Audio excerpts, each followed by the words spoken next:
gudoomiye ku-xigeenka koobaad ee xisbi mucaaradka Wucid Professor Qaasim Sheekh Ibrahim Tubaac oo weheliyaan mas'uuliyiinta xisbiga mucaaradka Wucid ee gobolka Awdal iyo ka degmada Boorama oo maanta qaar ka mid ah warbaahinta ugu wareemay xarunta xisbiga Wucid ee magaalada Boorama madaxweynaha Soomaaliland ugu baaqay in waqtigii loo aasteeyay doorashooyinka wakiilada iyo deegaanka waqtigeedii la qabto waxaana ay sheegeen in waqtigan ka xisbi ahaan ay diyaar u yihiin ka qayb qaadashada doorashooyinka wakiilada iyo deegaankaba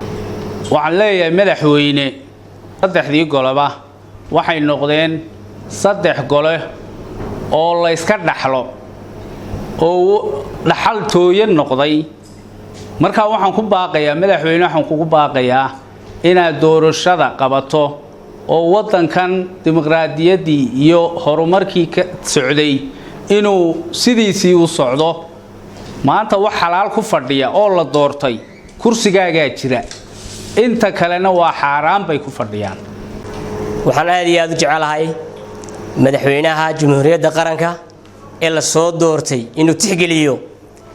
dhawaaqa xisbiyada qaranka oo ka tanaasulo ku dhaganaashaha oo meesha ku dhagan yahay ee carqalad ku noqotay doorashooyinka qaranka la qabto halkan waxaan ka codsanaynaa madaxweynaha inuu doorashada degdeg ugu dhawaaqo waxaan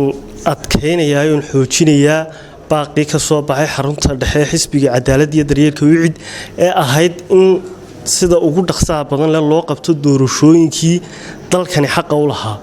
waxa uu madaxweyne ku yahay oo xildhibaan ku yahay ee guurti ku tahay waa sharciga dalka u yaala hadii sharciga wadanka u yaala la ixtiraami waayo waxa yaacdu noqonaya wadanku doorashooyinka muddo dhaafka nin walba uu iska og yahay hawshaayna inay waqtigooda qabsoonto sinaan iyo cadaaladana loo wada qaybiyo oo nin walba meeshiisa ka helo waxaan leenahay madaxweynaha jamhuuriyadda Soomaaliland wadanku wuxuu lahaan jiray waqti doorashadu waxay lahaan jirtay waqti xildhibaanadu waxay lahaan jiray waqti golaha deegaanka wuxuu lahaan baarlamaanka wuxuu lahaan jiray waqti waxaan leenahay waqtigii maanta sidaad arkaysaba gudoomiyaha waxba ka qarsooneyn waqtigii uu dhaafay waana tagay degdeg ka qaato doorashaduna oo waqtigeega iyo waqti la mid ah inuu ku soo simaan rajeynayna in kastoo dhaaftay waqtigeega laakiin haddana soo ugu dhaqsiyaha badan leh daba qabaan leenahay madaxweynaha in ma garanaysa madaxweynaha Musabbix u soo jeedinayna doorashooyinka inuu qabto sababta loo jeedana waxa weeyaan doorashooyinka waxay noqdeen waxaan laba qaban karin mar laga cabsoonayo mina halkan waxaan ka taageeraynaa xisbiga Wucid ee daryeelka cadaaladda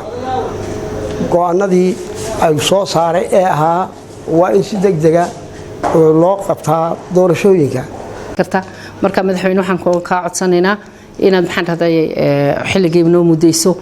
oo ay waqtigii way dhaaftay oo haddana way dhaaftay waqtigii doorashada aad noo mutacayintaan doonayna cid kaaga sareysaana ma jirto qolada kale walaalahaya ee dib u jiiday xisb maxaan doorashadan waxaan leenahay ka tanaasulo idinka kaliya ma ahan dad Maxamed Xasan Ismaashir Bare wararka telefishinka Ariel magaalada Boorama adeega cusub ee shirkadda Dahabshiil iyo Dahab haddaba macmiil adeegan cusub ee casriga ah waxa uu ku sahlayaa in adigoo jooga gurigaaga ama goobtaada shaqo aad lacag ugu xawishid asxaabtaada iyo ehelkaaga jooga daafaha dunida